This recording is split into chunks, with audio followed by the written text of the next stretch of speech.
Hart. I am here to welcome all of you on behalf of the two gentlemen on the screen.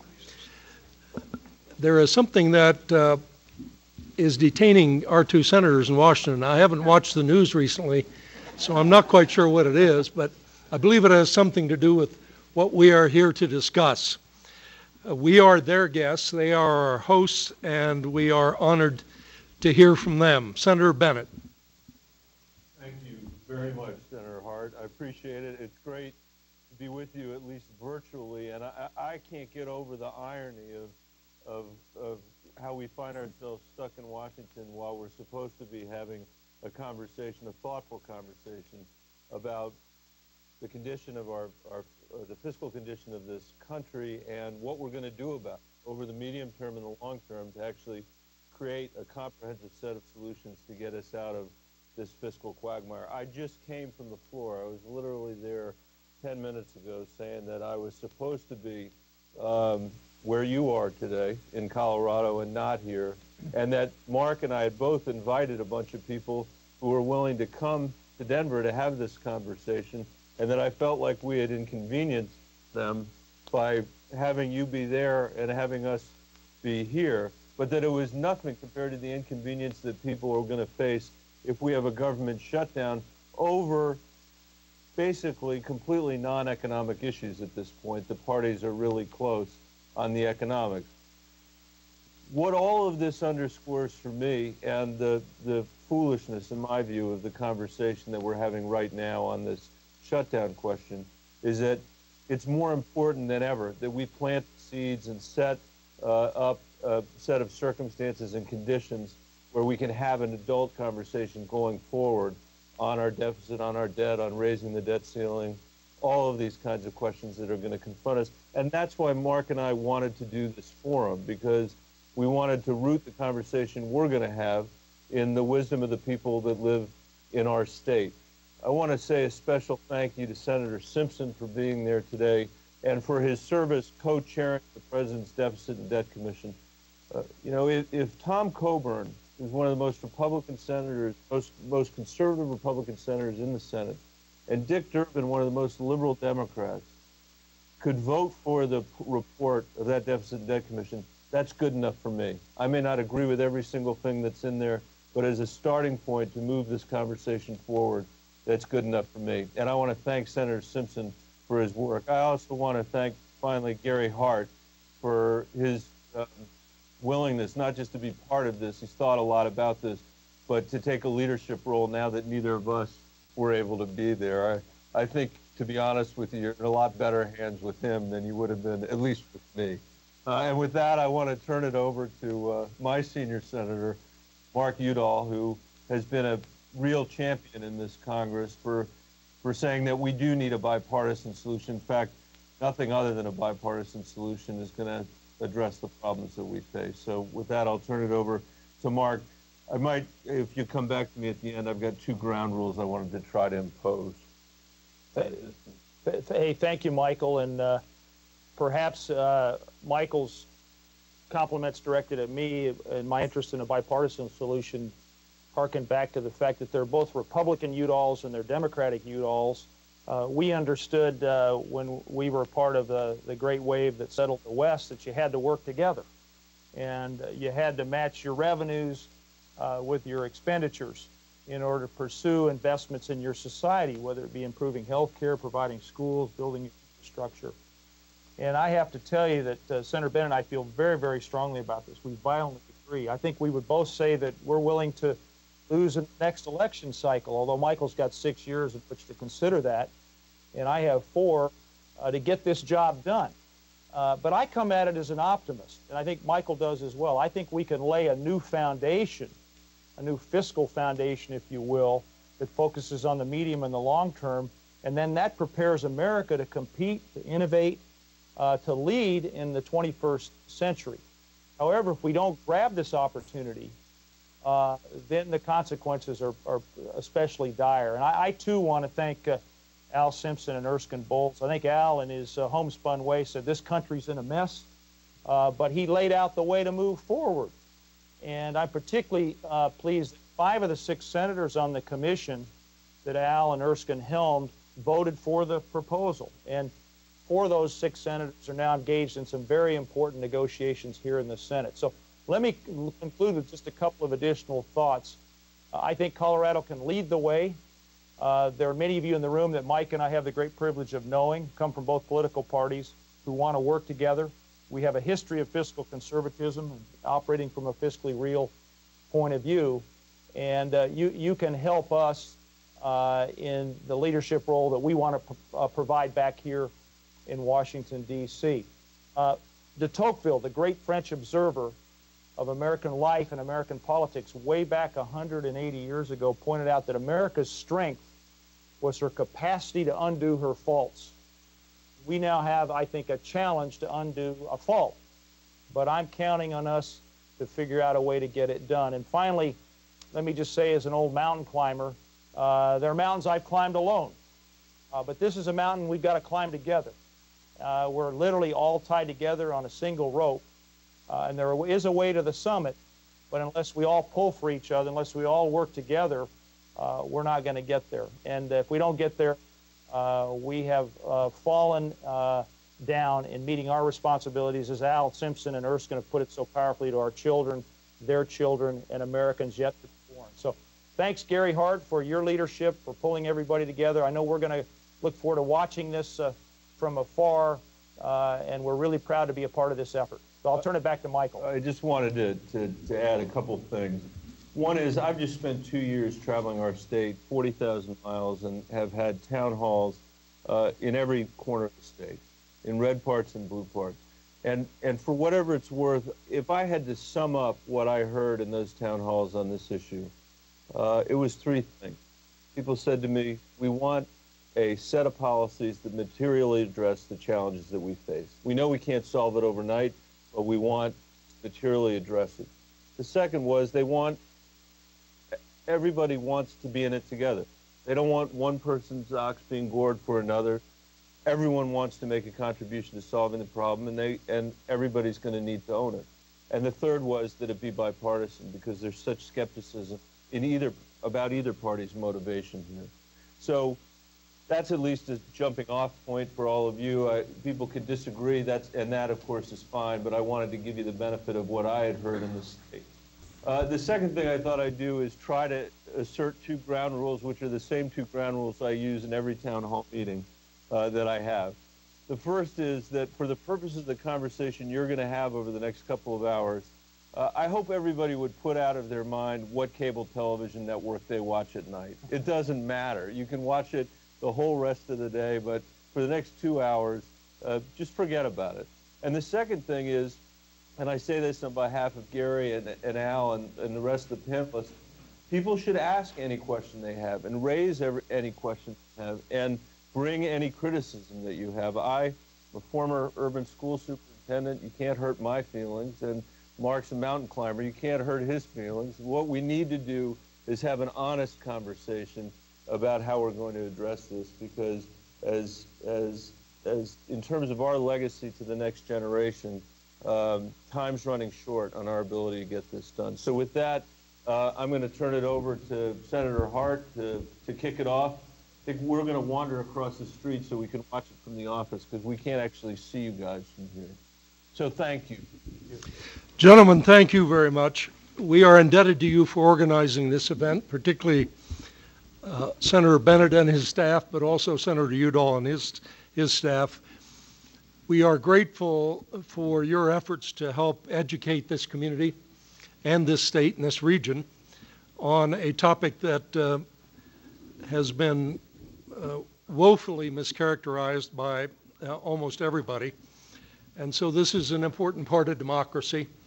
And we're mostly grateful to you for doing what you're doing today. It is really not so much on our behalf, but on behalf of our children and future generations. They are the ones that will be most impacted by your decisions. So we wish you very well, and we look forward to your continuing leadership.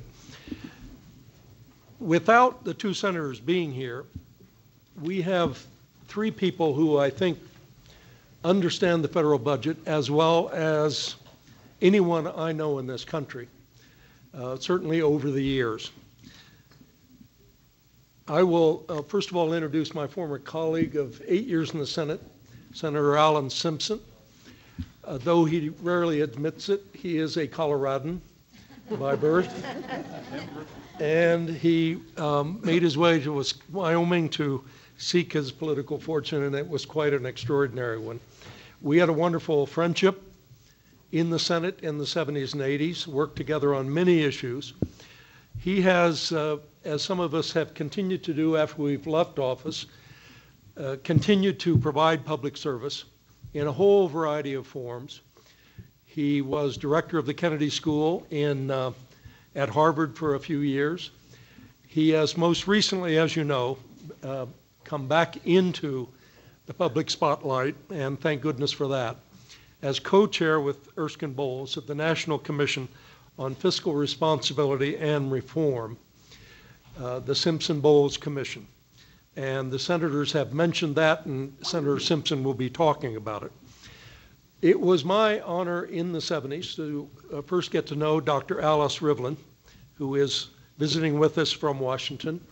She retains her fellowship at the Brookings Institution, but she has a record in public finance that is unsurpassed. She was at one point vice chair of the Federal Reserve Board. She has been director of the Office of Management, the White House Office of Management and Budget. She was the first director of the Congressional Budget Office in 1975. She has been assistant secretary of the Department of Health, Education, and Welfare. And among her other accomplishments, she helped keep the District of Columbia from falling into bankruptcy a few years back. We will hear from Dr. Rivlin shortly. And then the third member of this group, illustrious group, is also a friend and colleague, Ms. Maya McGinnis, who is the president of the Committee for a Responsible Federal Budget and a senior fellow at the New America Foundation, where we work together. Ms. McGinnis, like her other two colleagues here, is a in-depth and in-breadth student of the national budget and federal fiscal affairs.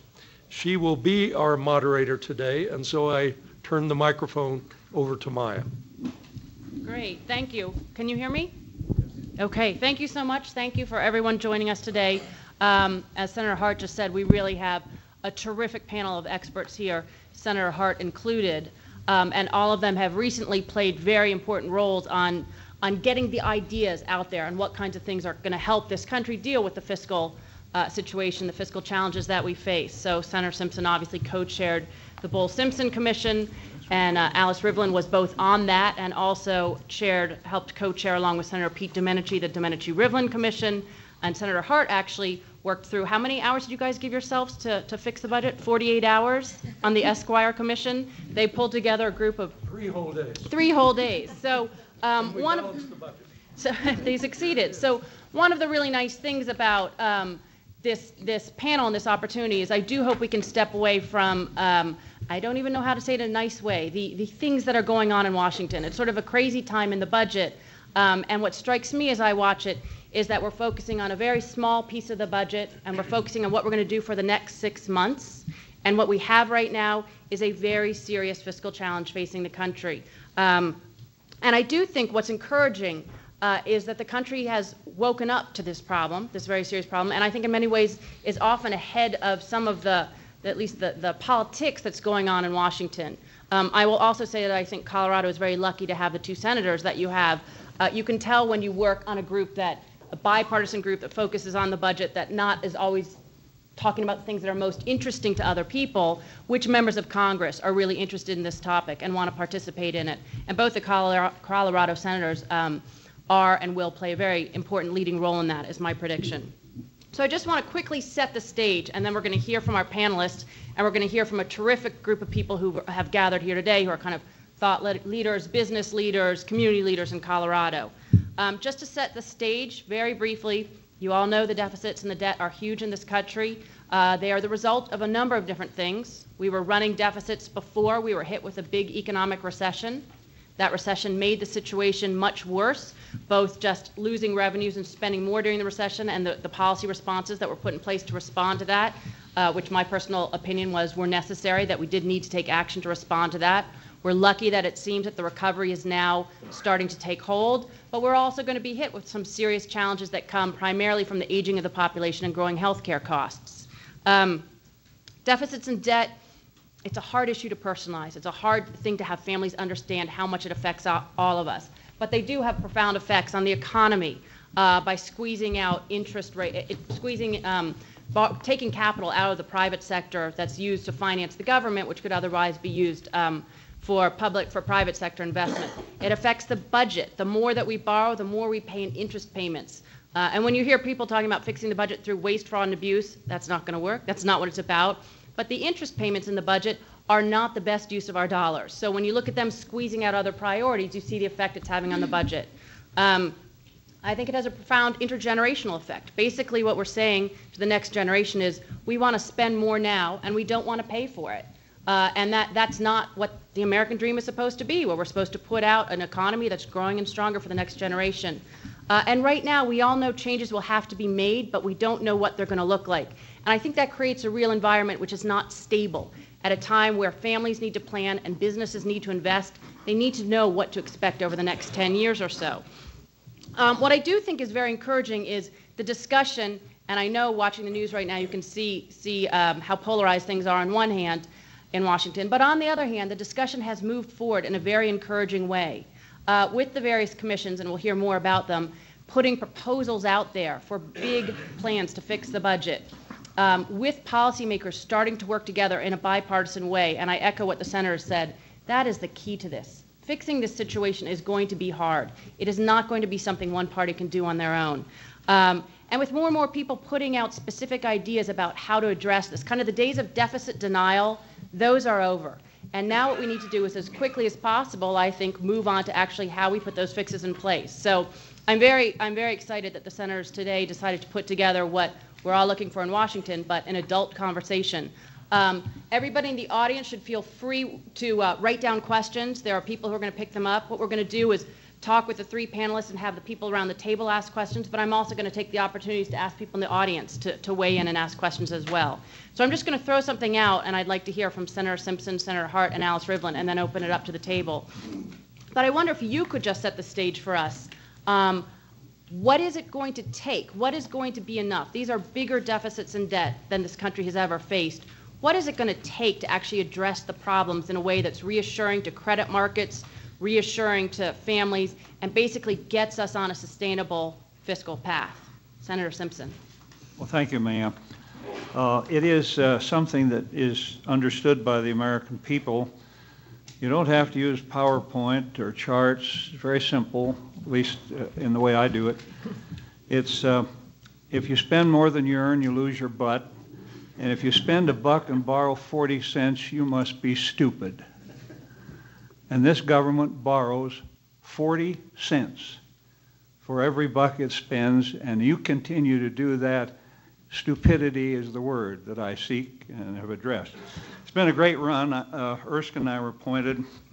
He was immediately called a fake Democrat and not pure enough. I was called a Republican toady covering Obama's fanny so he could destroy the Republican Party. So it was a good start. It's been a cheerful exercise. But I feel that we have achieved a remarkable success, because at this stage of life, I realize I've attained a goal that I had not thought of before. I've effectively pissed off everybody in the United States. So with that, let's just say our commission report is 67 pages long. Before you howl and gripe and send me a note, read it. www.fiscalcommission.gov.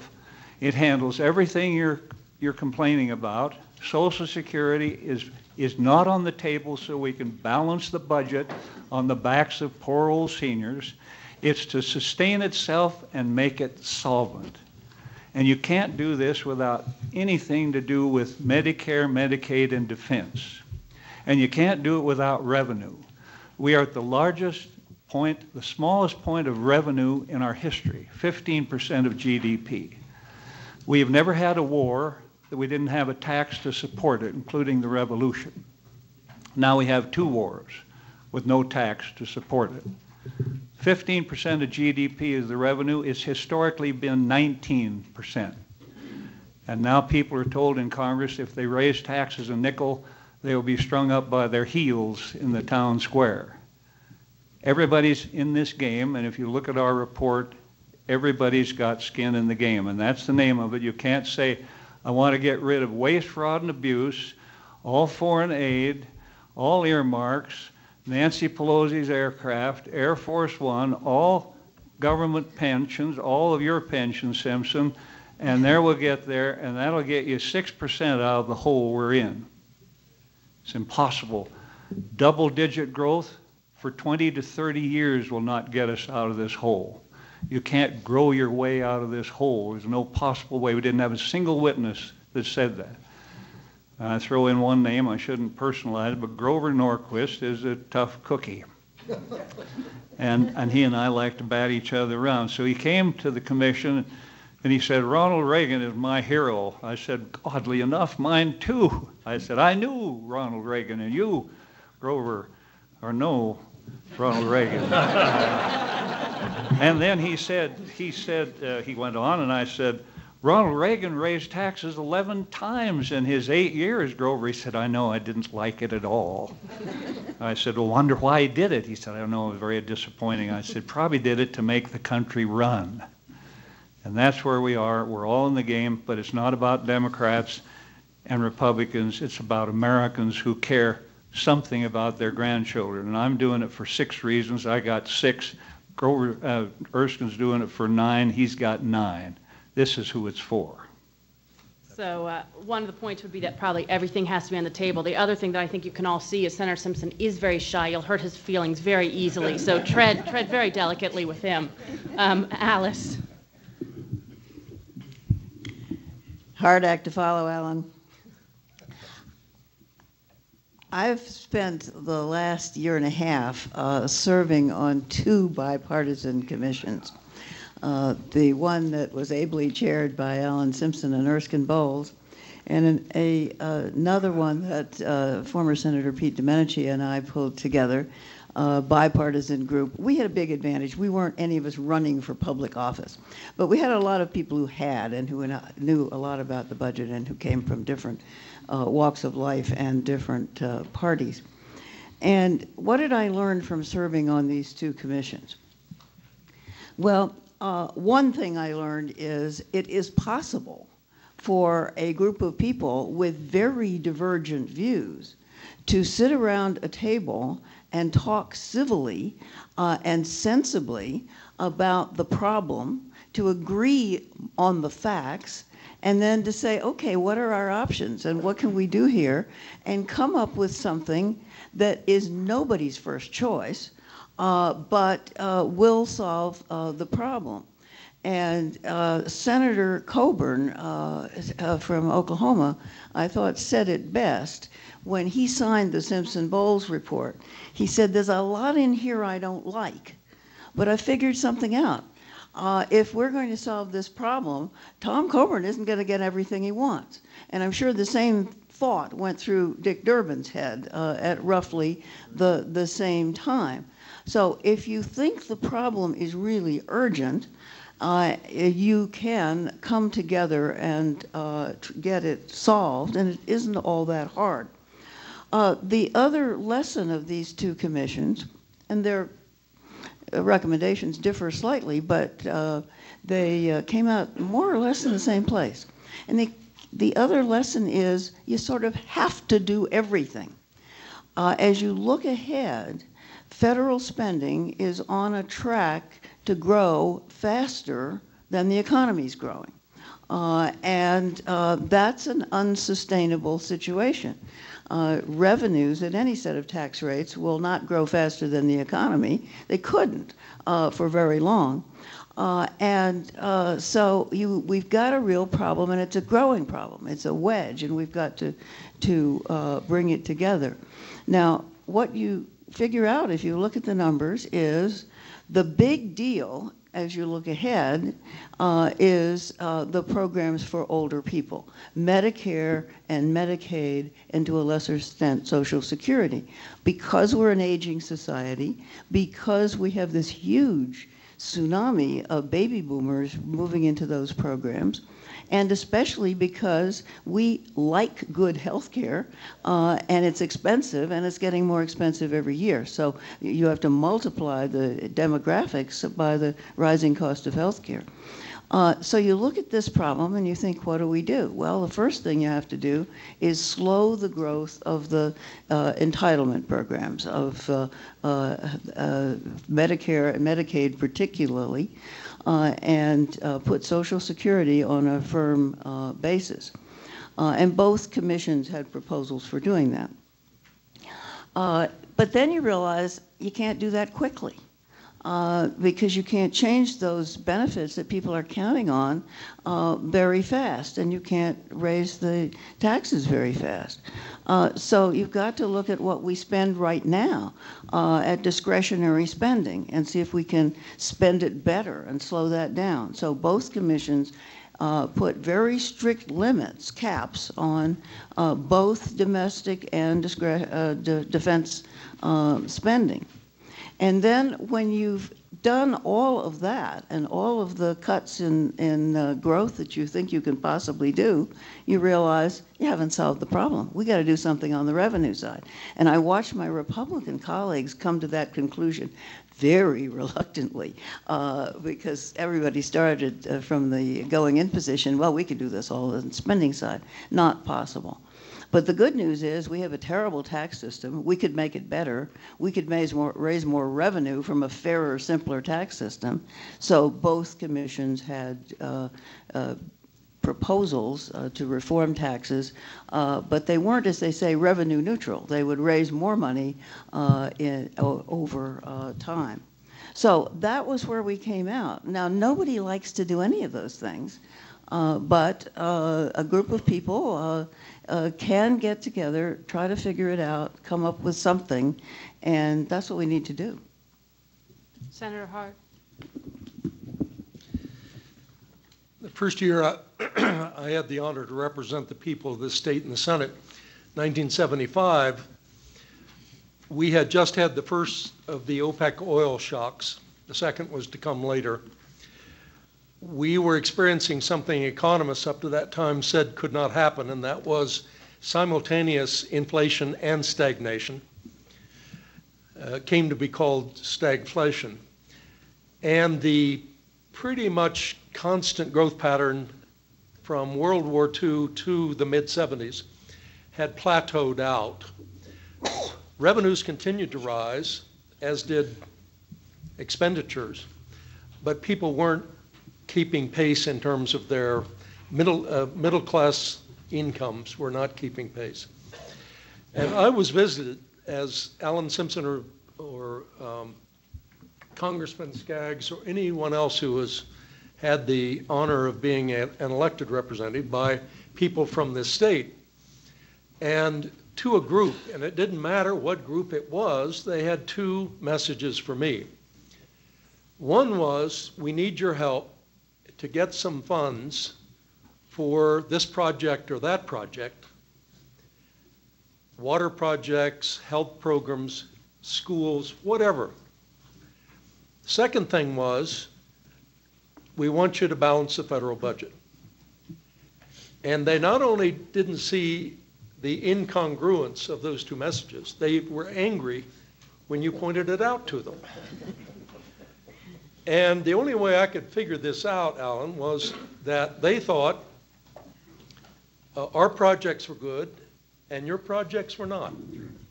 So I was to go to you and get your vote for the Animas La Plata water project. And then when you came to me for something for Wyoming, I was going to vote against it. Yeah, I heard that. We sat together too many years. Well, that's part of the problem. The second part of the problem, politically, is the erosion of good faith in the Congress. Now, we could spend a day and a half here analyzing why that is. But we are not going to solve the problems our senators are talking about and we are reading about with the atmosphere and the mood in Washington as it is today. And not to be partisan, each party has what has come in the Rovian world to be called a base. And you are expected to not alienate the base, whether you're a Democrat or a Republican, or you are threatened with a primary. If you don't do what the base tells you to do, you are given no latitude, by the way. If you don't do what the base tells you to do, you are facing a primary in the next election. Well, Alan and I made the wise choice of not seeking a political career. David Skaggs also. You serve and you leave. But there are people back there who, for reasons that escape me, want to stay there. And so they're thinking about the next election and whether the base is going to run somebody against them from the left or the right. And that contributes a lot to this rigidity, lack of flexibility, lack of compromise in the best sense of the word. If we could light up a sign in Washington called the national interest, and you were judged as an elected official by the degree to which you served the national interest and not constituent groups in your own party, we would solve this problem in very short order. The commission I served on was private. It did last through a little over 3 days, 2 Democrats and 2 Republicans. And we did balance the federal budget, taking into account, as Senator Simpson says, the 5 key components: Social Security, Medicare, Medicaid, defense, and revenues. You have to do all those things. Now, at the end of the 3 days, when we came up in 2012 with a $12 billion surplus, we packed our bags and started to leave. And somebody said, well, the question is going to be, if we could do this in 3 days, how come the Congress can't do it in 3 months or 6 months? My response, as reported in this story, was there are 2 big differences. Outside this room is not an army of lobbyists, and not one of us is seeking re-election. So I heard a lot of words of wisdom there. Certainly that everything has to be on the table, and that compromise is going to have to be involved, and I think there has to be a return of good faith and discussions in good faith to move forward. I also would just reinforce the points you just made, Senator Hart. One of the other things is that the people who are working to do that, putting everything on the table and compromising, don't always hear positive things back from their constituents. People weigh in on the things they don't like and kind of get involved in the extremes. And as somebody who sits in the center, I've always worried that there's not enough in the center of people saying, you know, thank you for making those hard choices. We realize that's tough for you. But as an observer of the Fiscal Commission and a participant in one of them, one of the things I also saw is that the reason for everything to be on the table is that, one, the problem is so large, you're really going to need all parts of the budget to be there, but it also helps to bring a deal together. And that's a little bit surprising that you have to do this much, but it turns out that there are people who feel, you know, if you don't go after defense, I'm not going to let you touch other parts of the budget. Okay, and other people who think, I don't want you to touch Social Security until you see that all the other parts of the budget have received cuts and that Social Security is still the biggest problem and it needs to be fixed, if for its own sake, if not to fix the budget. And then there are those who say, you know, I'll never raise taxes until you've done all those spending cuts and you still haven't finished it. And you realize from going through that revenues do need part of the solution.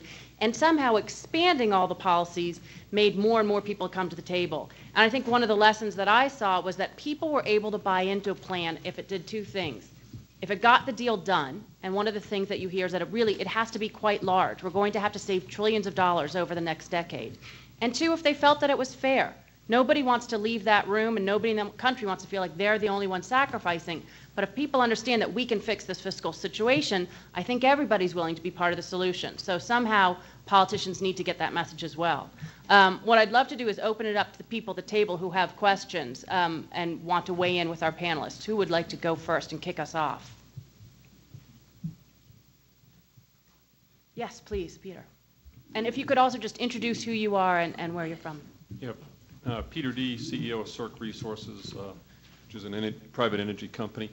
With all the effort that went into your report, Senator Simpson, I guess the fundamental question I have is, it's probably not perfect, but it's a heck of a start and a foundation.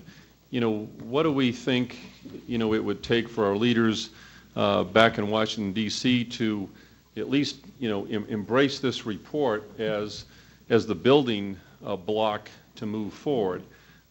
Obviously, Paul Ryan has latched on to at least the dollar amount, the headline amount that you recommend in the report. The details, will have require a lot of input from both parties. But, I guess to Senator Simpson or Senator Hart or Senator Bennet and Senator Udall, who could take that forward if that would be the most efficient way to advance the process? It doesn't seem like we need to reinvent the wheel because we've got the wheel here.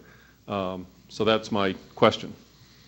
I think people don't realize that 64 U.S. senators, including your two fine gentlemen here, oh, sorry, did I interrupt?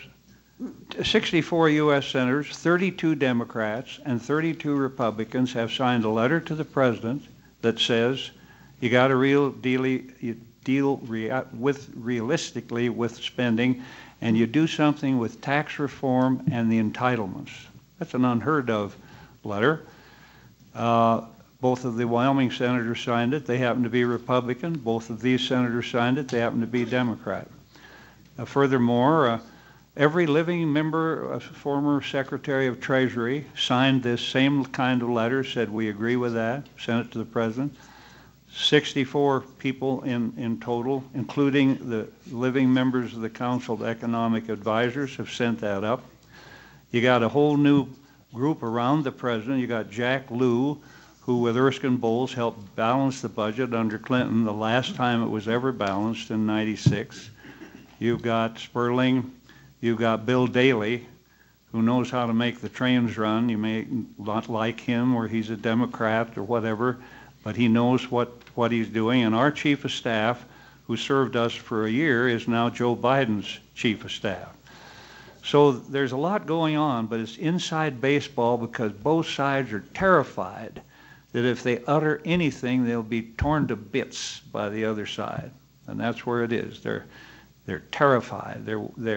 But at some point, and I think it'll come during the debt limit, they're going to get into a dark room and somebody's going to suggest the solution, and they're going to say, if anybody goes out of here and tells who suggested that, they'll be shot. But they will do something. There is no other way to do this because the debt limit will be raised to 14,200 billion. Somebody said, what's a trillion? Well, if you spent $1 million a day since the birth of Christ, you wouldn't be there yet for a trillion. You'd be at about 770 billion. That's where this country is. The figures people don't understand because they don't know what a trillion is. If you don't know what a trillion is, you don't care whether it's 3 or 14. But at some point in time, the boys and girls that hold our paper will say, I want some cash.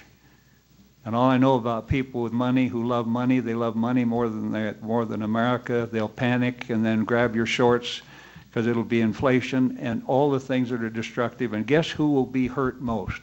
The little guy that everybody talks about all day and all night. Didn't answer your question. I got a lot off my chest. Let me just follow up on that because I think this bipartisan group in the Senate, that's the nucleus of the effort, and came out of the Simpson-Bowles Commission, but has added some more, and now up to 64 in this letter. That's the hope, because if they can bring forward a plan, then the others can join, including the president. We really need the president in there, but he's in the same situation.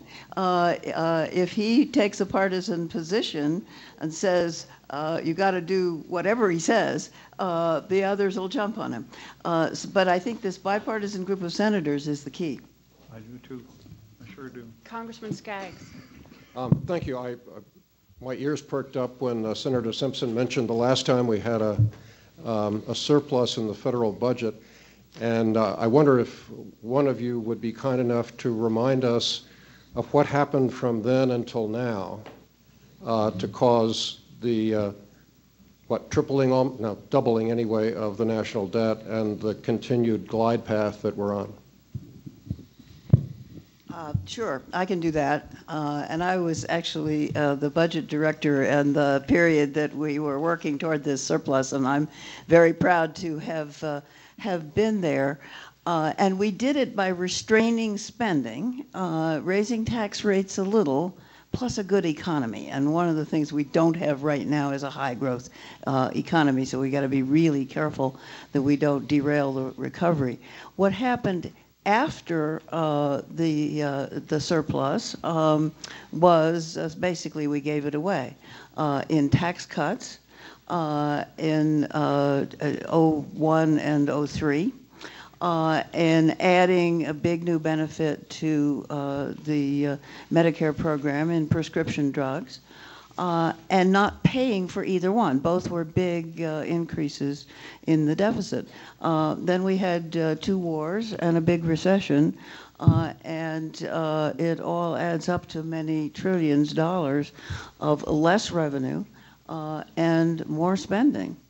And now it hits us at just the wrong moment, because not only are we climbing slowly out of the recession, but we have this demographic plus medical care tsunami looming at us. You know, this is so fascinating. The first 3 months of our commission, it took that long to establish trust, and the blast would come from the Democrats. Who was the biggest spending president in the history of the United States before the present one? And guess who? George W. Bush. Well, then they'd crouch there for a while, you know, say, well, I'll tell you, this guy outstripped him 3-1. And finally, Erskine and I said, look, forget it, how we got here. It's just like on the Iraq study group, of which I was proud to serve. 10 of us, 5 Democrats, 5 Republicans. We agreed on every word. The issue is we don't care how the hell we got here. What do we do now? And that's the critical thing we have to keep our eyes on. What do we do now? From now on, the blame game is over, or got to be over, or hopefully will be over. That's a good point. Yes, Ellen. Thank you. Ellen Gollenbeck with the Colorado Department of Labor and Employment, and thank you all so much for being here and for allowing me to participate in this panel. I actually have a question. As you start thinking about the budget, the federal budget and the federal deficit and how we cut spending, here in Colorado, we don't have the luxury of deficit spending. We have to balance our budget every year. We also have several constitutional restrictions on revenues that we can take in and how we can take them in and how we can raise them. So as Congress, and I wish my 2 senators were here, as Congress grapples with this problem, there are cascading repercussions down to the state level. Here at the state, as we try and balance our budget, it cascades down to local government, municipal governments, county governments, and as I think Senator Simpson, maybe you said, it ends up on the little guy. Here in Colorado, we're still grappling with 9.3% unemployment. While the national employment rate is going down, ours continues to climb as our reemployment is lower than other states. So there's lots of considerations to take into account, and while I understand, and I think we all understand the need to balance our federal budget, I would caution that we use a scalpel rather than a chainsaw and really look at some of the critical programs that the federal government provides and how states leverage those against resources that we have here in the state.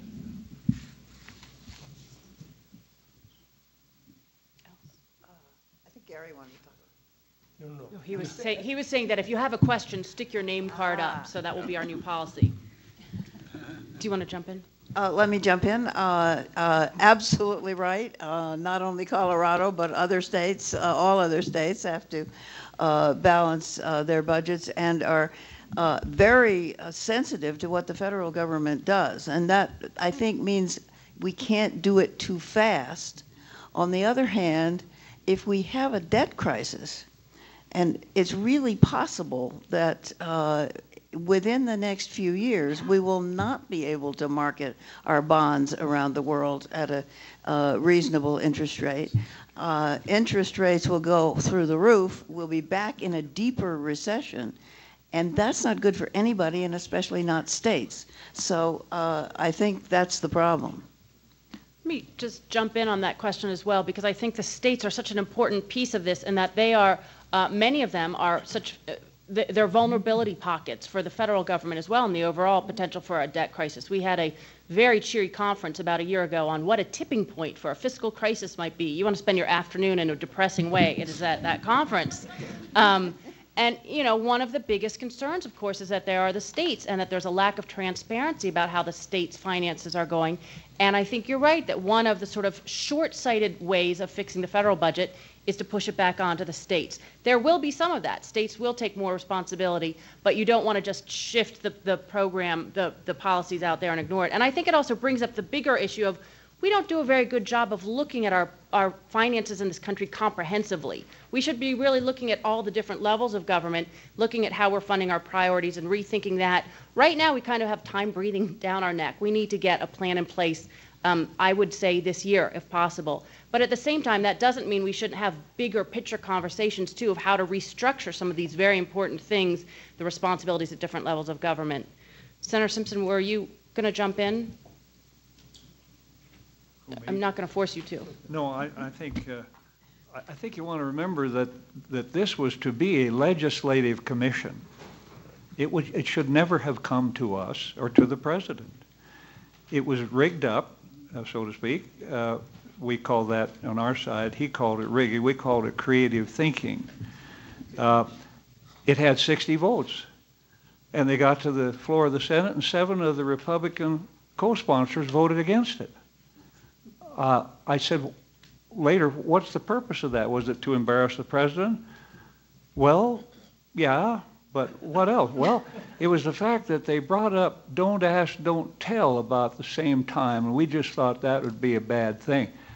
What don't ask, don't tell has to do with this is beyond my comprehension. The other one was they were told if they appointed a legislative commission, they would do a VAT tax. That spread like a cancer through the Senate. You can't do a VAT tax on top of this twisted system now, but that was enough.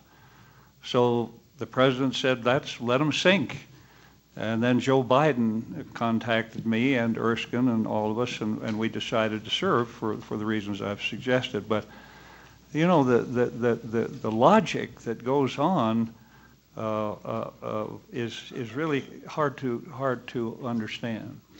So they went ahead. Nancy Pelosi didn't want anything to do with this. She proved it all throughout. Steny Hoyer is a great ally, terrific help. Andy Stern, who didn't vote for this, terrific guy from the union. And Biden has been very helpful, and Dick Durbin deserves the Medal of Honor. And so, but when you tell people that Dick Durbin voted for this, they say, well, then there must be something really wrong with it. I mean, you know, when do we get over that? What I'd like to do, we've got a bunch of great questions from the audience, so I'm going to take a question right now, and you're welcome to keep writing them down, and then we'll come back to our folks at our table. Is Shannon Fender here? Could she, somewhere? Oh, great. Could we hear your question, please? Yes, hi, thank you so much. My name is Shannon Fender. I'm a student at the University of Colorado, Denver. I'm also a student government representative there. My question really is, how do we find a solution to balance the deficit without seriously negatively impacting higher education funding? How do we find a solution without seriously impacting higher education funding is the question. Well, Alice, you can tell how that's going to get squeezed. Describe that. Well, I think that's a question that that could be put about almost anything that good people care about. Higher education, primary education, health care. How are we going to balance the budget without seriously injuring whatever it is? And the answer to that is very carefully, but we've got to spread it around. I don't think that we should put major parts of the budget cuts on higher education or on any of the things that we care about. But if we start exempting things, some people want to exempt defense completely, or if we start exempting higher education, we can't get there. So I'm sorry to give that answer, but I think we've got to pare back carefully the higher education spending and make sure that it goes where it's needed the very most. Clever people might invent a system for evaluating the economic impact of certain spending as opposed to other spending. Now that gets very tricky because you get political priorities into it and the rest. But I think there is a way in the 21st century global economy to tangibly demonstrate, empirically demonstrate, the connection between education, particularly higher education, but probably all the way up, and the ability of this country to compete in the global marketplace. We've all begun to see America slip down the scale in the international community. Now, if we were a unitary economy, as we were maybe in the 19th century sometime, I don't know, Alice can tell us when world trade started, maybe at the beginning, but we are now in an economy, we are in a international situation where we have to compete with other countries. We've lost our steel industry, most of it, the old steel industry. We've lost a lot of our auto industry. We continue to maintain some leadership in the high-tech communications, computerized innovation sectors, but that is directly related to human intelligence.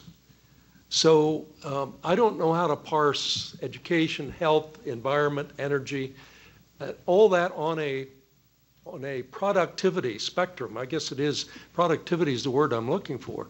But we have, this economy has to remain productive, and we can't just depend on Yale and Harvard to provide the brain power. It's got to be the University of Colorado, the University of Wyoming, the publicly available education system in this country to train the workforce for the 21st century. I think it's a really good point that the challenge is going to be how we do more for less, with less, and that you can't look at fiscal consolidation or fixing the deficit as just an arithmetic exercise. We actually want to figure out, and we actually want to fix this because it's part of an economic growth strategy. You want the economy to grow and be vibrant and healthy and keep our competitiveness going. Part of that is when we're cutting, and I do think it's going to be very hard to do this without touching pretty much all parts of the budget, but you don't have to touch them equally, and you can do this in a smart way. And one of the keys, I think, is going to be better evaluation of what's working and what's not working. When you really sort of have to tighten your belt, you take a closer look, and there's going to be more thoughtful kind of rigor of what public investments are really investments and which ones you just like to call sort of programs that you like as investment because it makes them sound nicer. So we're going to have to shine a spotlight and be more careful with our resources.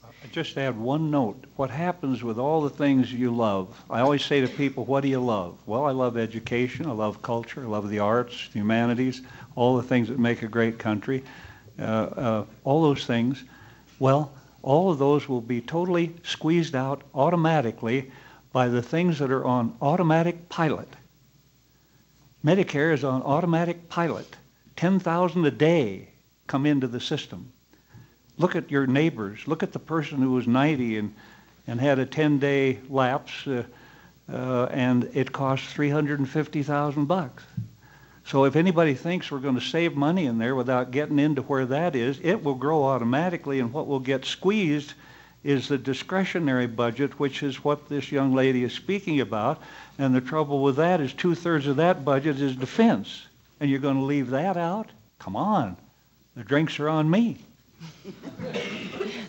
There was a question down here, which, yes, Bill. Well, first of all, I want to thank our senators and Congressman Skaggs and Senator Hart and Senator Simpson. It's great to see you again and enjoyed your report. And, you know, people have continued throughout this discussion to say, well, the report isn't perfect.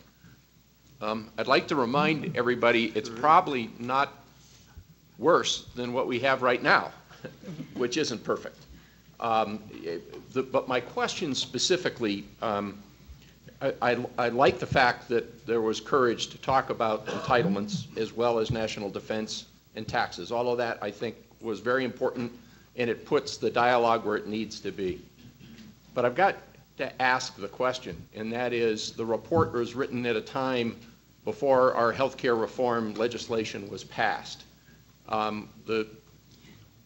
How can we create the single greatest entitlement since Social Security and Medicare, put 60 million Americans or so who don't have insurance now into a broken system where the cost containment provisions of that bill are pushed out many years, and not expect that to further exacerbate our current spending problems. I just can't understand that and would like anyone's education around that point.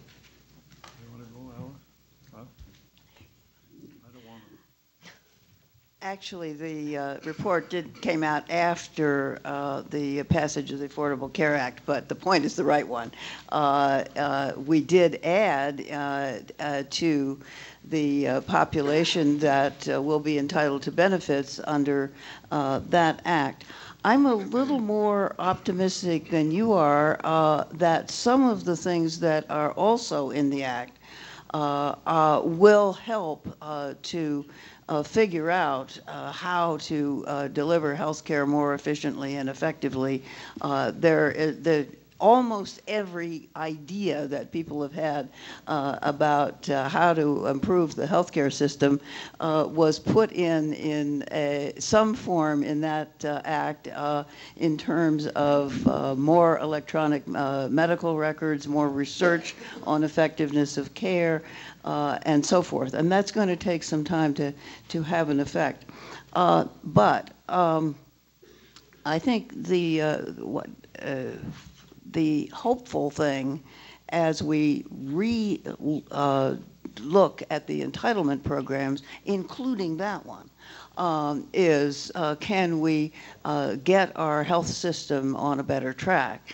And one of the proposals that was in the commission that Maya and I served on, the Domenici-Rivlin one, that I have some hope for, and Congressman Ryan has put it in his plan in a much smaller and less attractive form, in my opinion. But the idea is converting Medicare to a defined contribution or premium support program where seniors would have a choice between staying in conventional Medicare and going to an exchange where they could have a choice among competing plans. And at the same time, the subsidy for Medicare would be controlled so that it would grow faster than the economy, but not as fast as it's been growing. The problem with Medicare, as I think Senator Simpson said, it's an uncontrolled, on autopilot program. If it could be changed so that there actually could be a decision on how much do we want to spend for Medicare every year, it would help force greater efficiencies. Thank you. I'm Ed Zink. I live on a ranch, so I get to spend a lot of time thinking without the benefit of any television. And but my question to the Senators Simpson and Hart, it seems to me that pretty much everybody knows what to do here, that we need to quit spending faster than we're taking it in. And that's much like we all struggle with weight management. If we take in more calories than we burn up, we're going to get bigger. But although we all know how to do that, we're not particularly good at doing it without some help. I mean, Weight Watchers helps people do that, or AA helps people, or nicotine patches help people do things we know what we want to do, but we're incapable of doing it without some help. So how do we get budget watchers or something in Washington? Because they know what to do. We just can't get it done. How can we help them get it done? Well, I was about to ask a similar related question to General Alexander. One way to do it would be to tie, for any new spending measure, to require Congress to identify the revenues to pay for it. That would include foreign military interventions. So that, I think everybody knows we haven't had a congressional declaration of war since World War II. We have congressional resolutions. So we avoid the hard political decisions about going to war. I mean, we go to war, but a little bit on the cheap. And I wonder, as a veteran of the Armed Services Committee, whether if you could tie even to those resolutions a commitment of the member of Congress, Senate and House, to raise taxes to pay the cost of the intervention. Now, this isn't a military issue, this is a fiscal issue. But at least the troops would know that they're not out there in Afghanistan or Iraq on the cheap. That the people who sent them there believe strongly enough that they ought to be there in our national security interest, that they are willing to go to their constituents and raise their taxes to pay for it. It isn't Nicorette. It is what Alan and others have said, is this desire to add programs and cut taxes. There is nothing that makes you more popular as a political figure than to cut people's taxes. And, by the way, to give them new benefits. It doesn't work. So I think my short answer to your question would be, is somehow must be found, whether it's domestic spending, military interventions, tying the decision to do this, whatever doing it is, benefiting farmers or building dams or paying for college scholarships, with an unbreakable commitment to go to the taxpayers and raise the money. That's how you force the people of this country to make decisions. It shouldn't be people in Washington. It should be people in rooms like this and out on the streets of Denver and Cheyenne who understand the cost of what they're asking the Congress to do.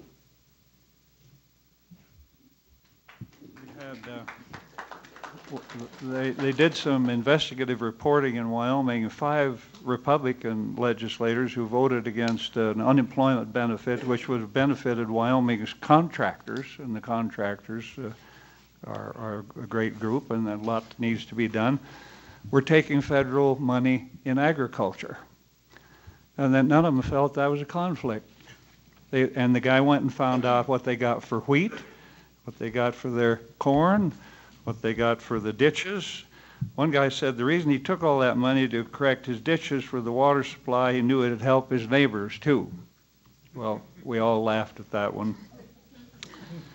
But I can tell you that everywhere we went, and Dave, Gary, me, dear Alice was never in elected politics, but you want to listen to this remarkable woman. She was on both commissions, and she knows more, and she had the guts under the Clinton administration to mention the name that should never be mentioned. She mentioned Social Security way back there and took a beating All she said was, we got to do something to make it solve, and it was very rational. But boy, you bring up that word, and here comes the AARP. Those are 38 million people bound together by a common love of airline discounts and automobile discounts. Their magazine looks like the Smithsonian, but it's livelier now. It's about sex over 50, sex over 60. It's really dazzling. Look at it. And it's got vacation packages and everything, and nothing to pay for except through Medicare. And we asked them up in their echelon, are there any patriots in here or just marketers? You haven't seen anything yet what they're going to do to this commission and its work. They're going to tear us to ribbons. But let me tell you, all of us went to town meetings like this years ago and said, what can I get for you? And they had a staff member there. Well, we need a new dam. We need an YMCA. We need a little help there. Got an airport we need out here. And you turn to the staff and say, mark that down. We'll put that right in when we get back. Well, ladies and gentlemen, you can't bring home any more bacon because the pig is dead. I have to apologize, General Anderson, instead of Alexander. I thought you were going to apologize for me. We're both in AARP, aren't we? Well, yes, I have to read it because it's pathetic. I just have to say, I love the question because I actually, I like the nicotine patch because it helped me quit smoking. And then I proceeded to be addicted to that stupid patch for like 7 more years and nicotine gum. So it always reminds me of how that happened. I think there are a couple important things that you've seen that are going on that can lend politicians cover. And the main one is a commission. That's really what the purpose is, because it allows a lot of people to come together and say, I don't like everything in it. In fact, I'm going to hold my nose, but I'm going to support it because it's a vehicle that brings compromise about, and there aren't very many of those right now. And the other kinds of things are budget rules, like pay as you go, or which is basically what Senator Hart was describing in many ways. If something's worth doing, it's worth paying for. And right now, I think we're in a moment where there should basically just be a freeze on no more new spending programs and no more tax cuts until we get this done. I mean, I think it should go without saying that we shouldn't be digging the hole deeper at that point. But you need to give politicians a way almost to straitjacket themselves because, frankly, they do want to do the right thing, but they keep getting rewarded for doing the wrong thing. And so we need to help them, push them in that direction. There are a bunch of questions. I'm going to go right here to my neighbor.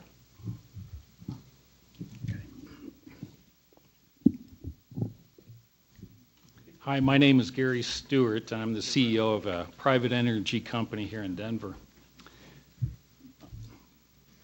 We put together a report for a certain congressman here about a year and a half ago, and I was on his advisory staff for a bit.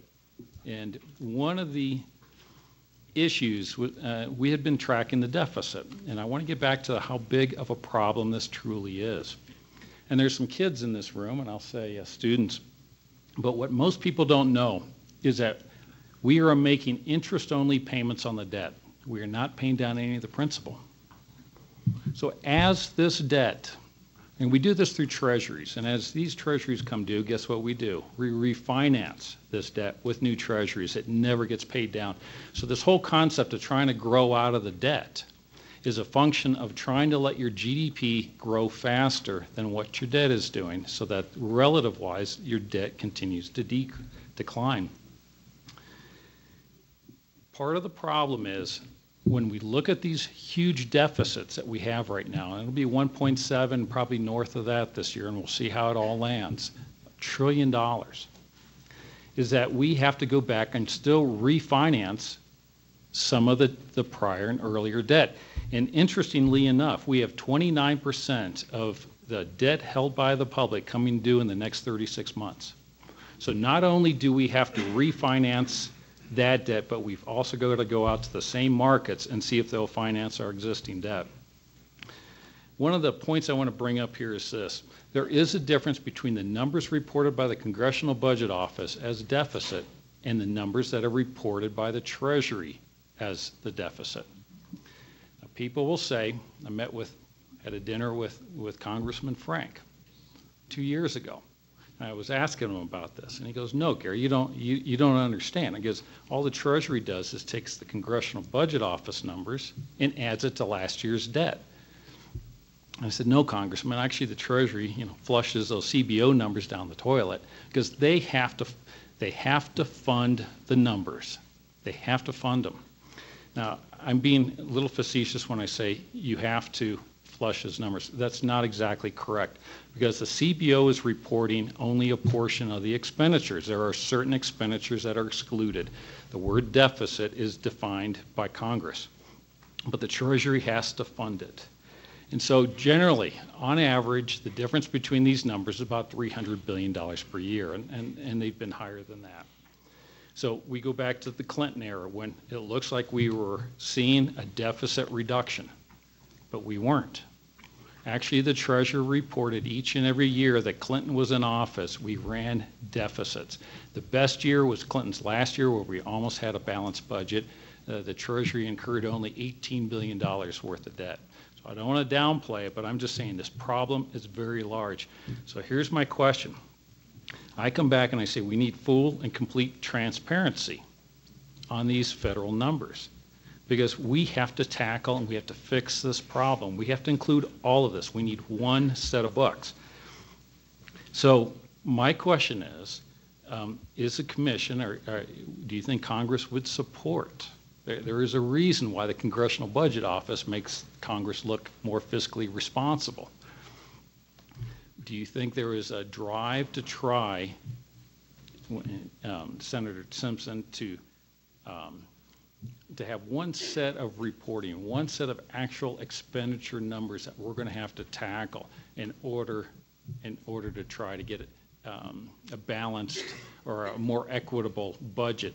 Or do you think that the fear that the markets would see of saying that the Congressional Budget Office numbers are underestimating the actual expenditures might drive treasuries and some of these debt notes higher? I think I know what you're talking about, and it's not malfeasance on the part of the Congressional Budget Office.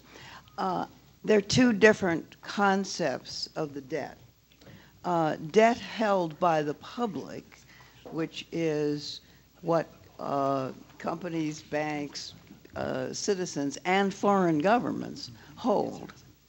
And in addition to that, we have the debt that the Treasury owes to the Social Security system and other, and to a lesser extent, Medicare. And that's what the government owes itself. We know what those numbers are. They're not secret. They're in the budget. But they're different concepts. And I think you're saying the total debt, the gross debt, as economists say, including what we owe to the Social Security Trust Fund, is relevant, and it is relevant. But nobody's hiding anything. Those numbers are all available. And in general, what matters for the economy is the debt held by the public. That's what Treasury has to go out and finance in the markets. Dr. Rivlin, the best I can understand so far is that all earmarks, all supplemental appropriations are specifically excluded from Congressional Budget Office numbers.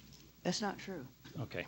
The second thing is that the reason why it looked like the Congressional Budget Office numbers during Clinton era showed a surplus was because it did not show that the monies that the Treasury, or that we were borrowing from the Social Security Trust Fund.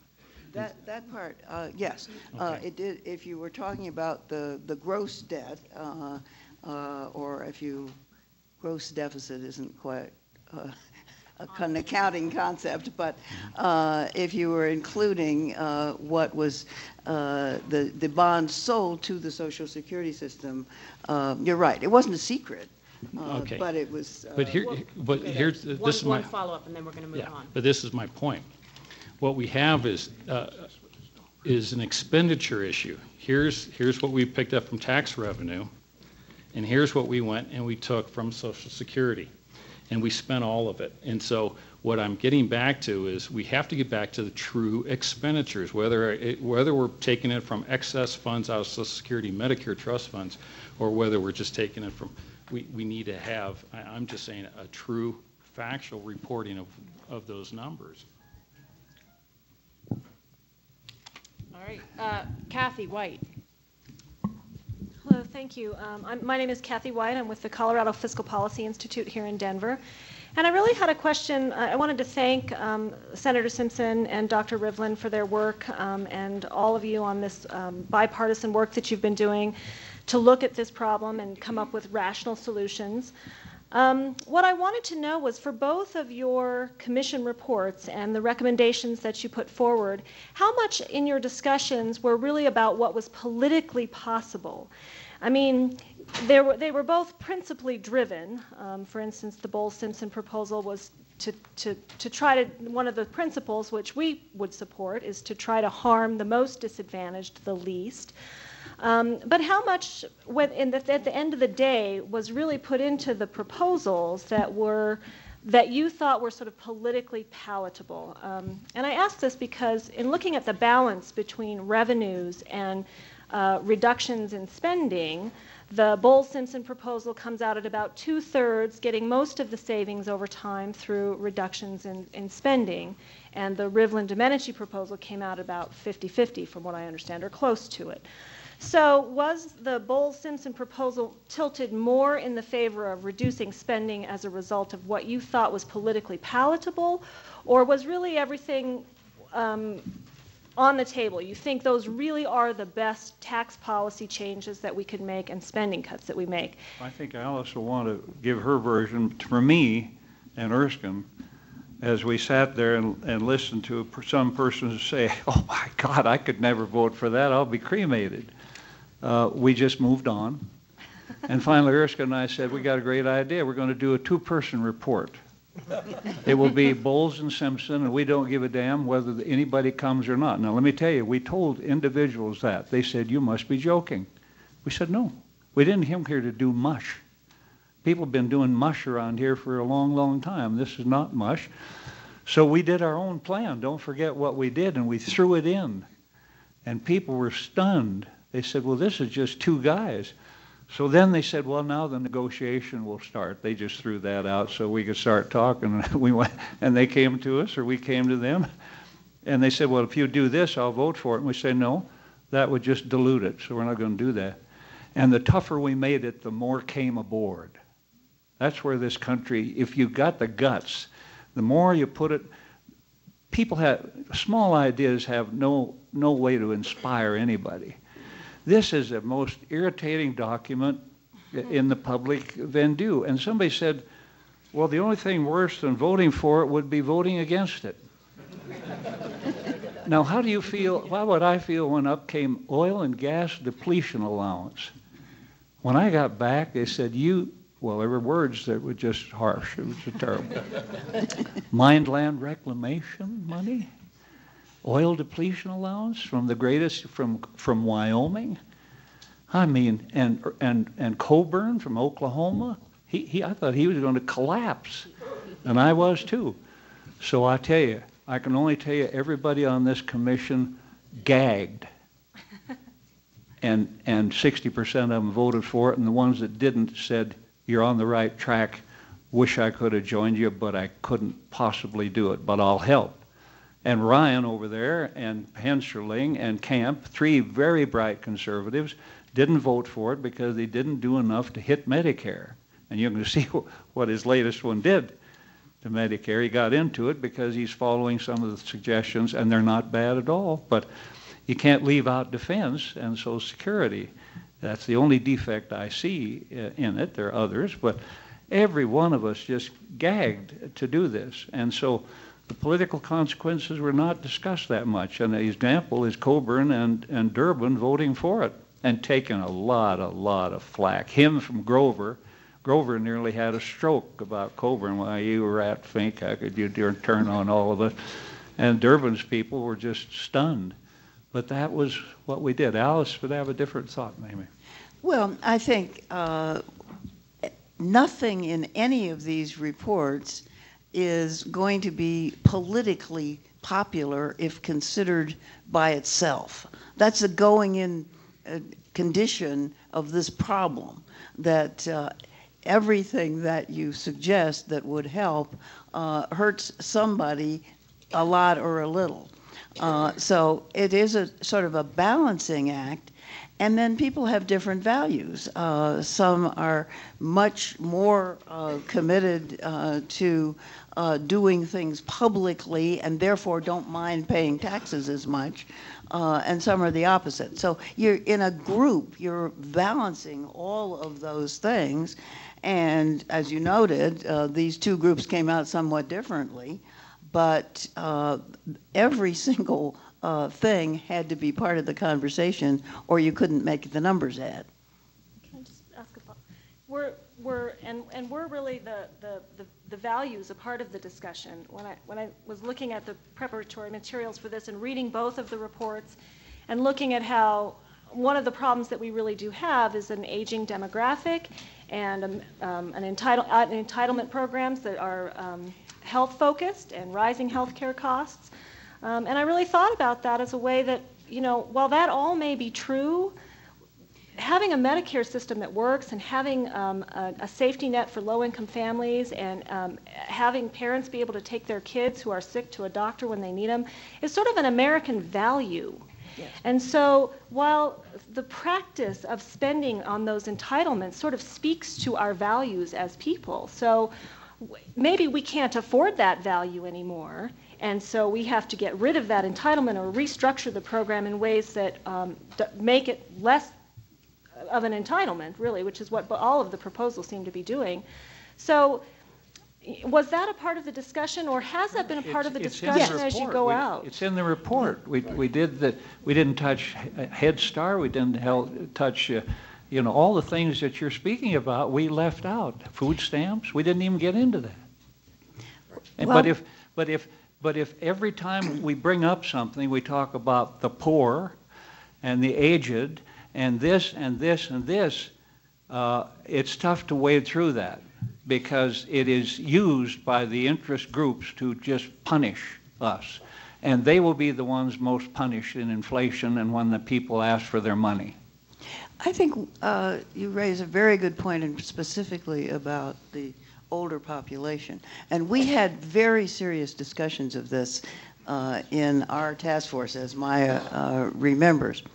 And we came out differently from Simpson-Bowles, because Simpson-Bowles said we can't let the total government rise beyond 21% of the GDP. We looked at the numbers of the big increases in older people and said, that's not going to be possible. We have such a huge group moving into the retirement programs that we're going to have to, even if we make them more efficient and do the things that we'd like to, we're going to have to spend more. So one of the differences between the two reports is that the total government spending does go up to around 23%, but you can't let it go up ad infinitum. And at the moment, what we're on is a track that says it's going to get a bigger percentage of GDP every single year unless we do something, and that's not sustainable. Also, I would just point out that when you look at a lot of these big entitlement programs and they're structured in a way that's kind of universal, one of the principles that I observed both of the commissions sort of focus on is how can you scale back benefits for people who need them less so that you can keep them there and in many cases enhance them for people who need them the most. And to me that seems like actually a core value of the country, which is we really need to protect people who depend on them.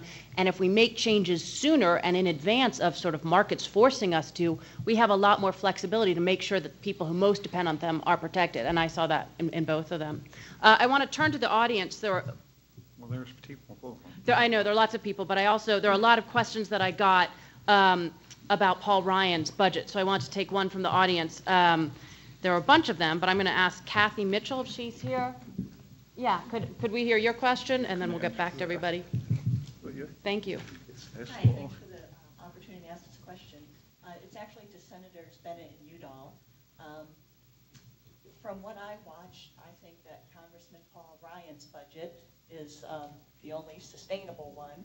So I wanted to ask as our senators if they would vote for that. I'm not sure that our senators have the ability to answer. They may be yelling things at the screen right now, but we can't hear them. So can I ask any of our other panelists to weigh in on what they think about the Ryan budget, and then I'm sure they'll find ways to convey their answers. You handle that, Gary. Yeah. No. I'll weigh in on it. I think Congressman Ryan gets good marks for having looked at the whole spending side of the budget.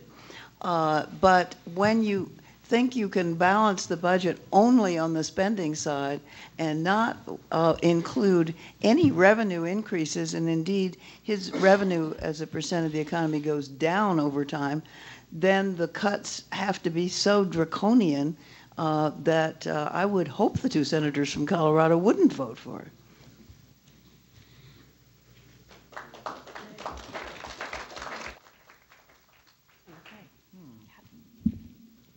Down.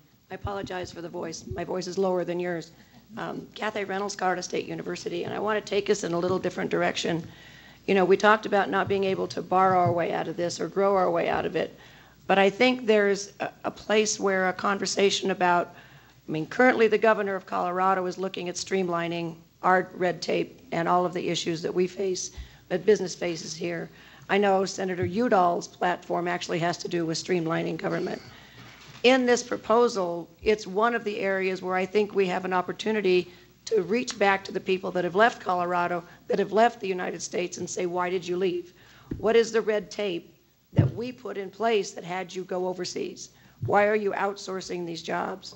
So was that part of this whole conversation? It's a pot that we could reach back to that is currently selling their product to us from another country. Through the AARP magazine, by the way, which has a lot of my peers in it, so I hate to not take the magazine. But I think it's something that we need to look at. It's not something that requires more tax. It requires us looking at why they left and what can we do to incentivize them to come back, to become part of our primary job pool again. That certainly did come up. I think we missed, let me just review one thing we did, and we found in the tax code tax expenditures that were $1.1 trillion. That's all we need to get serious about doing stuff with. If we had $1.1 trillion, there are over 180 of them. They're little things like home mortgage interest deduction, employee health care, employer paying the premiums, child care things in there, oil and gas, parking for employees, Blue Cross Blue Shield exemptions. It's a lot of stuff in there that will give you gas, ulcers, and heartburn. And we said, get rid of them all and take that $1.1 trillion a year and put 100 on deficit reduction, and then take the rest of it and take the tax code to 0 to 70,000, you pay 8%, 70,000 to 210, you pay 14%, everything over 270, you pay 23, and you reduce the corporate tax rate to 26 from 36 and go to a territorial treatment of tax like every other country, and you would get where you're going. But I always thought that people that leave the United States just because they can't make enough money aren't really patriots. It means they don't like to pay taxes to the country they live in. That's right. Richard.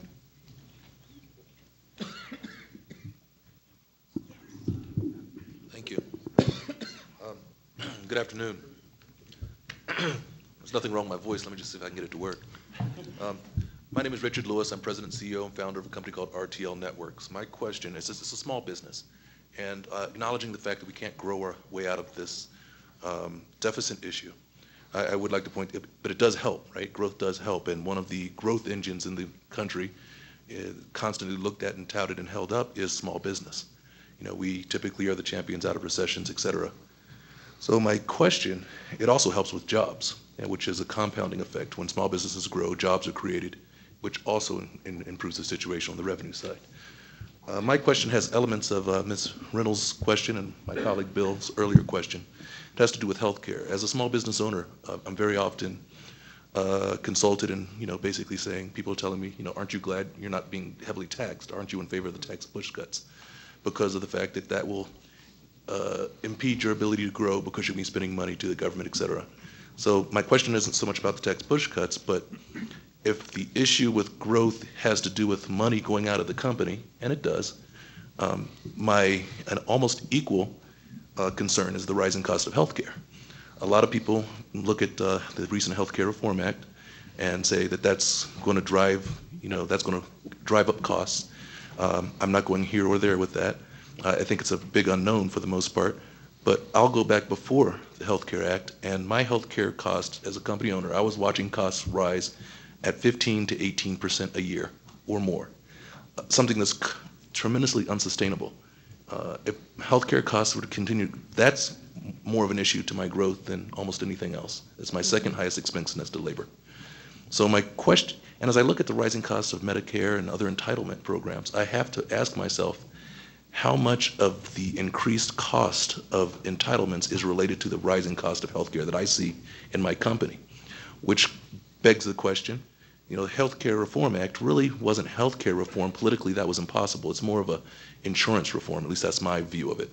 I mean, what I mean by that is when we look at healthcare, we're so insulated from the true cost of healthcare. It's almost an industry without competition.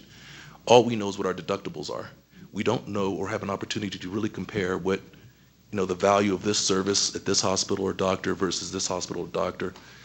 So the market really doesn't have an opportunity to affect the cost of that care, and it just continues to grow. At least that's my impression. So all that to get to my question, is there an opportunity to really, from a legislative point of view, from a policy point of view, affect the cost of health care?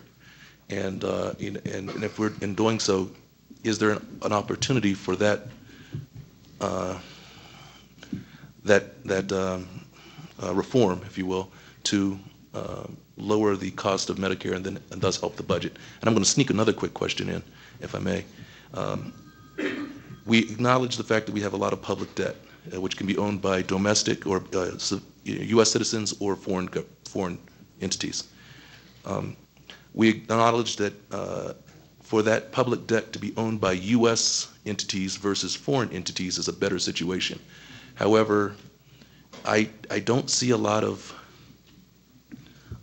especially earlier in the recession when there's a lot of money sitting on the sidelines, I just haven't seen a lot of press towards, or asks of the American people to buy U.S. savings bonds, which doesn't reduce the debt, but it converts it from being owned by other countries, other outside entities, to being owned by U.S. entities.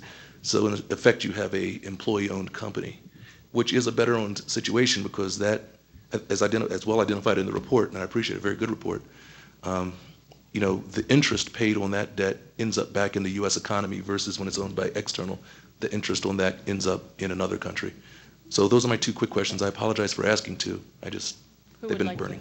Jump in? I wish you hadn't. No. I'll let you start first. Please. On the second question, yes, there was a time when we didn't have to worry so much about our debt because we did owe it to ourselves. Now, because we're borrowing in world markets, we have to get a little nervous about what happens if other countries, the Chinese, the oil-rich countries, whoever they are, who own a lot of our debt, decide they don't want to own so much. They don't even have to decide that. They decide we don't want to buy so much. We don't want to add to our stock of treasuries. And we're in trouble because we can't sell it at reasonable interest rates. If we could sell more at home, that would be useful. But these markets are global markets. And we borrow so much as a nation that we really don't have a choice. We have to borrow in global markets if we're going to borrow so much. So I think the solution to that is don't borrow so much. We've got to get our debt coming down. On health care, you're absolutely right. The health care cost increase is pervasive. It shows up in the federal budget in Medicare and Medicaid, but it shows up in all our budgets and in state budgets as well. It's partly because doctors can do a lot more for you than they used to be able to. It's partly because we don't have a very efficient system. And it's working on the efficiency that may help us slow the rate of growth of costs. But we like good medical care in this country. We're probably going to demand it. And it isn't really realistic to think it's going to come down. If you think that the things we've suggested are painful, there's only one way that you do with Medicare and Medicaid. You reduce the money that the providers get. That's called physicians and others. You affluence test the patient. You ask for more copay from patients who have the money. It's called not means testing, that's a nasty word. We call it affluence testing. And then you make hospitals keep one set of books instead of two. And you do a lot of things, and then you quit the gimmickry between the states on Medicaid and Medicare, where they get double shots. Now you think you've irritated anybody? That's where this country is.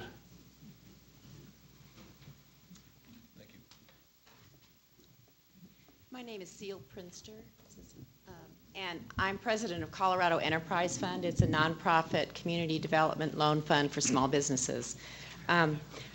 I was very interested in the report and intrigued by one section at the very end, and I think it's also interesting that so much of what we're talking about today is about process.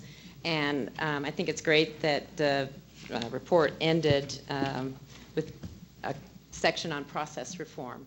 And one word that kind of stuck out to me or that I noticed was this provision for a fail-safe. And it made me think of something in our Colorado economic situation in our Constitution, the Tabor and Gallagher amendments that really hamstring our legislators from responding to our economic cycles here in Colorado and may actually be a factor in contributing to our slow recovery here in Colorado.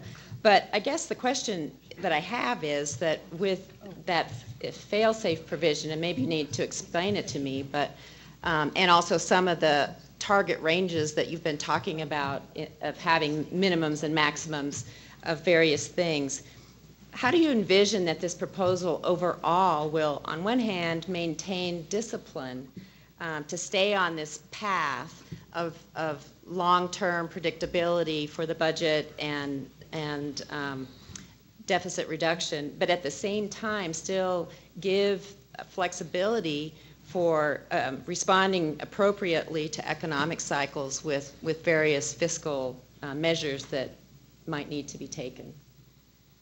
I don't know who answers that. I would nominate Maya, actually, for that one because she's done a lot of work on budget process. Yes, when somebody says budget process, I get really excited because not that many people ask questions about budget process. We actually ran a commission for the past 2 years, the Peterson-Pugh Commission on Budget Reform, that looked at how, and it goes to your question as well, but how you can change the rules of budgeting to help nudge, push, and enforce the decisions to keep them on track, because we all understand that the political pressures are in the reverse direction. And so building these kinds of rules in can be immensely helpful. And I think the notion of the fail-safe, which you brought in, and I was actually writing this down, I need to look at all the different states because they have so many mechanisms that can be really models for this. But I think what we need going forward... Don't use ours. Okay, yeah, that's good to have those case studies and then know where not to go. But I think going forward, here's what we're probably going to see. We're going to need a multi-year budget. It's not, we're talking about 6 months in Washington, D.C. That is just missing the ball completely. We need a multi-year budget, basically over a decade, and something beyond that to stabilize the debt.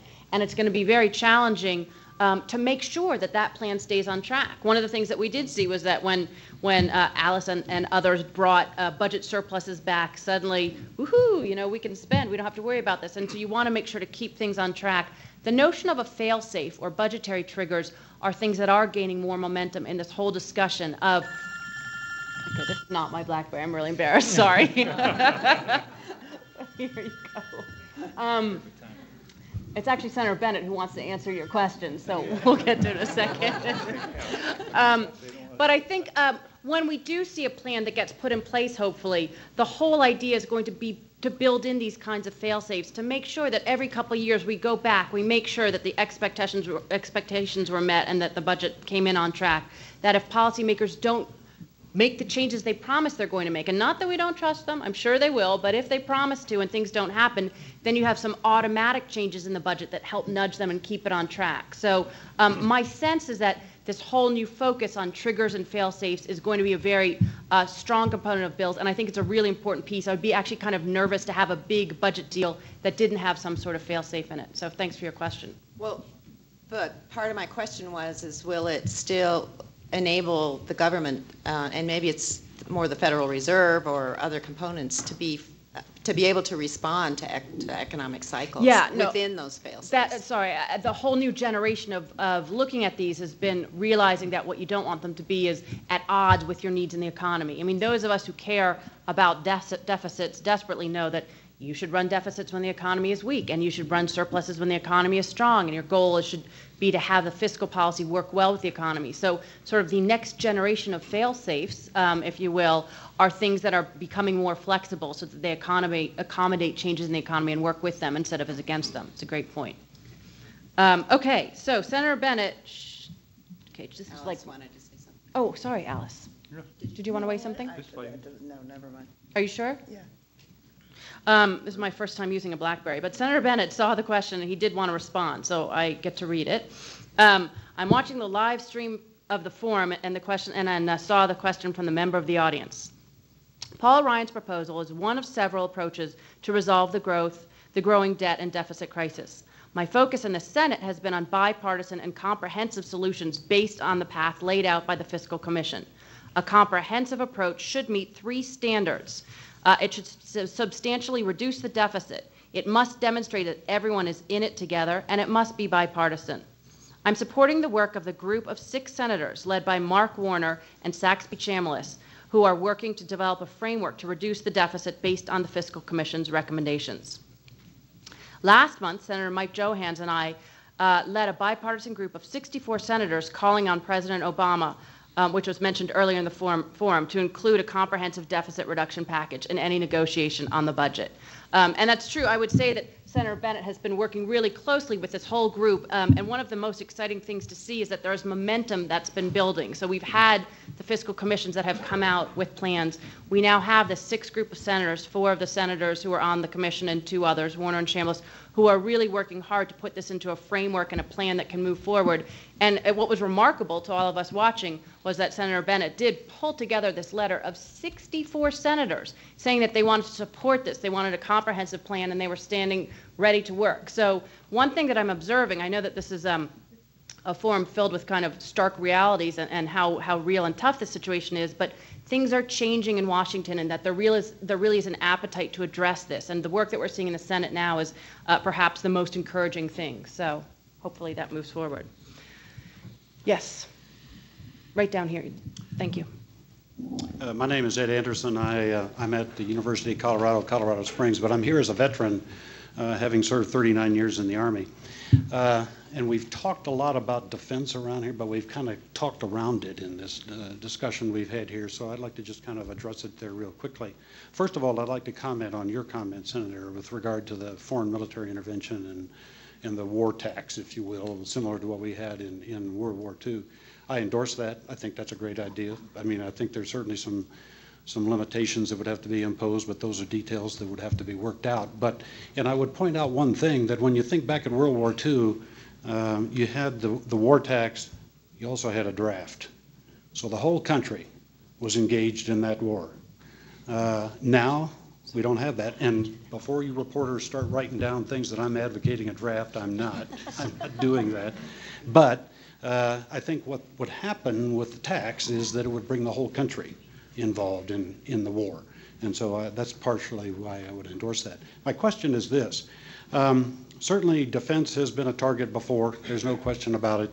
As I've had the opportunity to look at the reports and look at the data, I would tell you that I would have to say it's time that we do need to put defense on the table as something to look at, as a bill payer, if you will. Now, I got to tell you, that goes directly contrary to all of my upbringing. My 8 years I spent in the Pentagon, and one of my duties was defending our budget.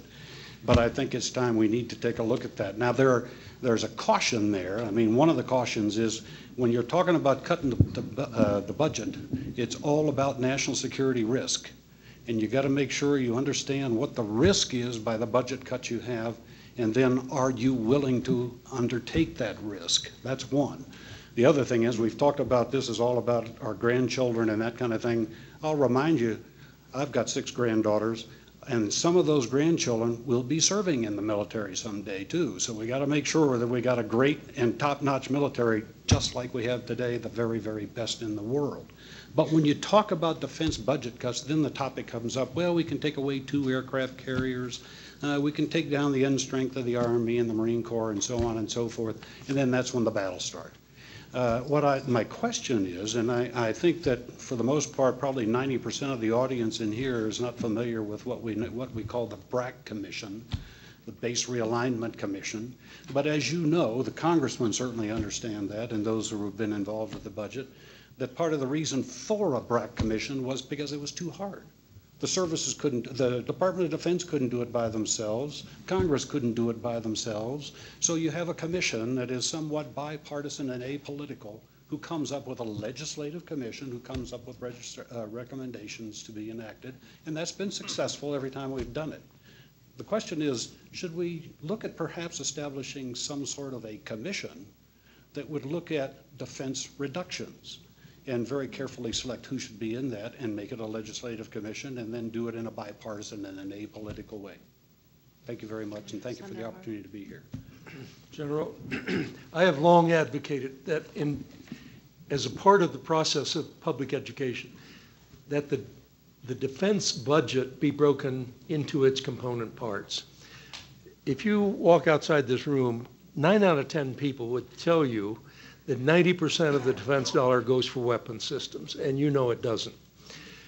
The bulk of the cost of the Defense Department is personnel. It's people, and particularly in an all-volunteer force. You have to pay people. This isn't the draft where you can pay the private minimal salary. If you want the best and the brightest, you have to pay them. So the costs of personnel, and if you then add on to that the extended costs of combat, the rehabilitation of the troops when they come back, which is escalating like crazy.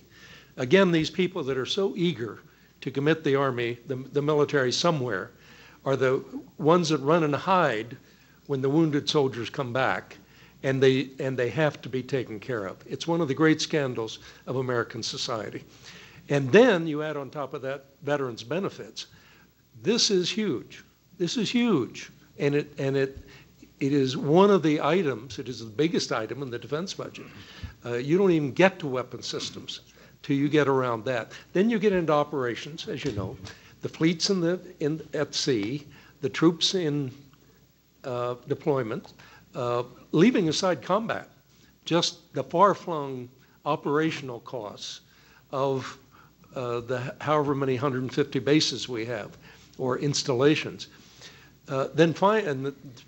Then you get research and development and all that, and then you get to weapons systems, and that's, I don't know, 18 to 20% of the budget, something like that. Less, 12%. And that's where the debate in Washington is about. Are you for this missile or against it?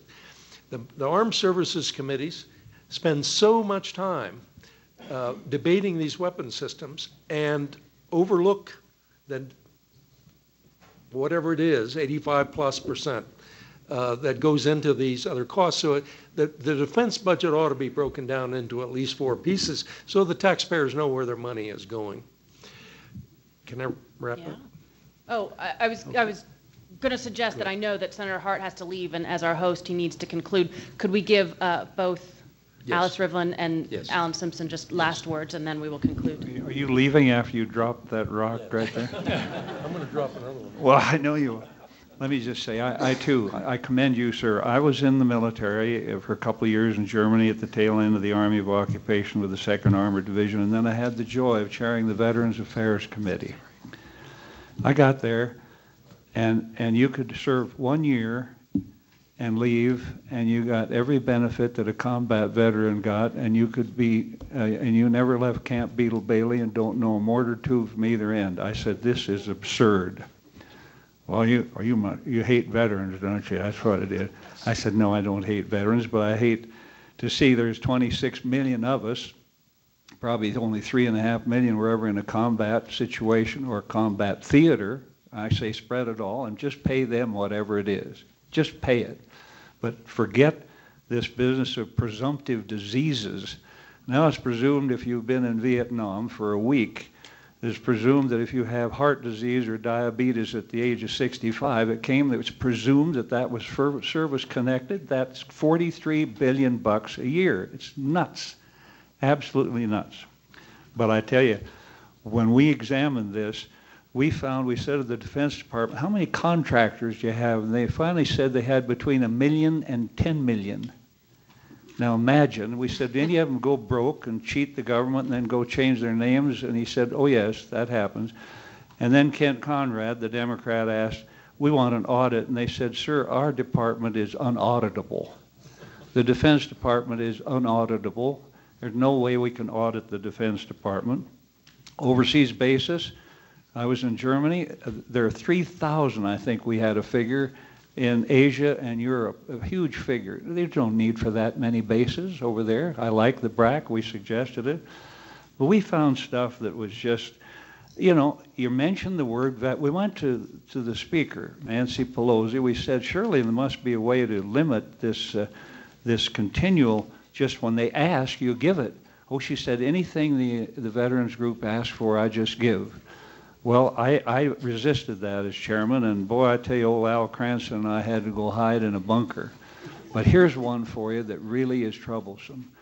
There are 2.2 million military retirees. I assume you are one. I'm not. I could have been another few years in the reserve. 2.2 million, and they have the health care program of their own, which is called TRICARE. It's $470 a year premium and no copay, and it costs $53 billion a year, and it takes care of all dependents. Now, I don't bring that up to irritate or hurt, but we can't. It takes care of all dependents in there. And we said to Gates, well, Erskine and I said, shouldn't that be raised from $470 a year to maybe $5,000 a year? Or where do these people go after they go from the military after 20 years? They're smart, they're wonderful, they go into the Defense Department, many of them, or go toward something that deals with the Defense Department. So, see, if you get into this stuff, you will get eaten alive. I don't want there to be a misconception out there with this audience No. that TRICARE, if a retiree retires after 20 years as an employed by somebody else and they have insurance, the other insurance pays first. That is correct. Not TRICARE. That's right. So it's not TRICARE. But the premium is correct and the copay is correct. Copay, you do have a slight copay. It's not much, but there is a slight for some But the premium is correct, isn't that correct? No, it depends. I mean, it's on family versus individual and so on and so forth. I thank you for your service, and I mean that sincerely. Thank you. Alice, do you have a, No, just on this, though, the fastest rising cost in the Defense Department is healthcare. So it's caught in the same dilemma that we all have about healthcare, and we have to figure it out. One word that has not been used here today is energy.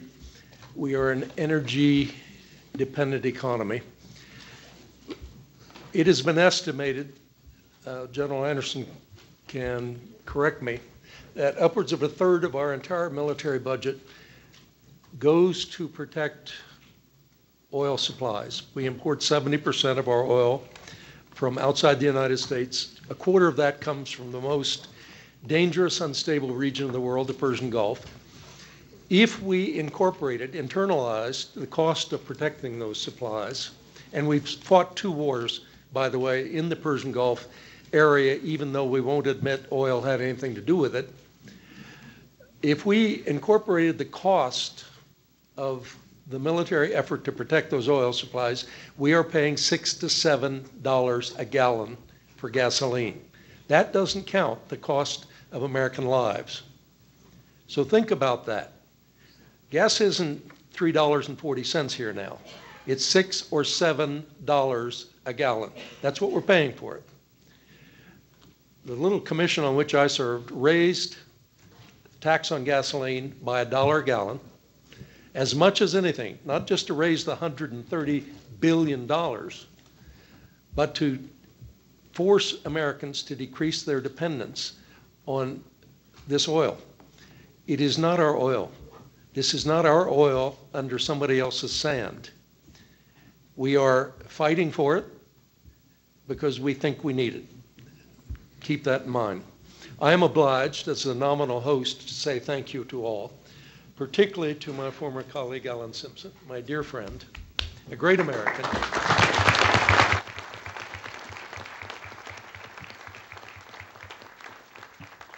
To Alice Rivlin, who has also served this country with notable.